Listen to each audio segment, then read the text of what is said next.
Jemi pak të ftohtë. Kështu është shprehur Mateo tek dhoma rrëfimit për marrëdhënien e Brikenes këto ditë të fundit. Banori thotë se të dy janë kokë fortë dhe mbajnë natet e tyre. Mateo shton se sado që të jetë me Brikenën dhe nuk ka dëshirë që ta lëndojë dhe ta mërzisë. Ai shpreson që të rregullojë raportin me banoren dhe thotë se para saj i harroni natet dhe mërzit që ka. Të dy jemi kokë fortë dhe mbajmë ato natet tona. Ajo priset i shkoja unë priset të vinte Brikena. Normalisht jemi pak të ftohtë si fillim nga e gjitha ajo situatë që kaloi dhe shpresoj shumë që të zgjidhim çdo keq kuptim që kemi me njëri tjetrin, se unë dua të jem me Brikenën. Edhe as nuk dua ta mërzis, as nuk dua ta lëndoj dhe të mirën nuk na e do askush. Sa ja dua unë Brikenës dhe Brikena mua.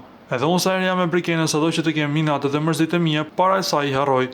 Shpresoj shumë që të vazhdojmë sa më mirë bashkë, deklaroi Mateo. Ndërkohë Brikena të dhoma rrëfimit është përlotur dhe shprehur se 3 ditë nuk ka qenë mirë dhe Mateo nuk është interesuar për të. Por situata mes Mateos dhe Brikenës në shtëpinë e famshme duket se është përkeqësuar edhe më shumë, teksa mungesa e komunikimit po i shton keq kuptimet. Mateo ka treguar se është përpjekur vazhdimisht të flasë me Brikenën për të sqaruar raportin e tyre, por sipas tij, ajo ka shmangur çdo herë duke kërkuar ta lënë bisedën për më vonë. Ajo shpreh zhgënjur nga kjo sjellje, duke theksuar se kishte nevojë të shprehej në atë moment. Unë i them dua ta shprehem para se të ikë, ajo më thotë flasim nesër, mos më kthe përgjigje fare më lër të flas. Tha Mateo gjatë një bisede me Shëndritin. Nga ana tjetër Shëndriti vuri në duke se çdo debat mes tyre duket sikur e kthen marrëdhënien në pikën zero, duke bërë të vështirë ndërtimin e stabilitetit. Por ajo që tërhoqi me shumë vëmendje ishte deklarata e fortë e Mateos, i cili pranoi se kjo situatë po rëndon emocionalisht.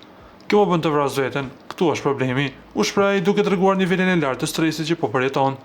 Ai shtoi se ndihet i injoruar dhe i paqartë për qëndrimin e Brikenës, duke thënë se nuk arrin të kuptojë çfarë ajo dëshiron realisht nga ajo marrëdhënie. Ndërkohë Shëndriti u përpoq ta qetësojë situatën, duke sugjeruar se ndoshta një bisedë mëngjes do të ishte më e qartë dhe më e qetë për të dy.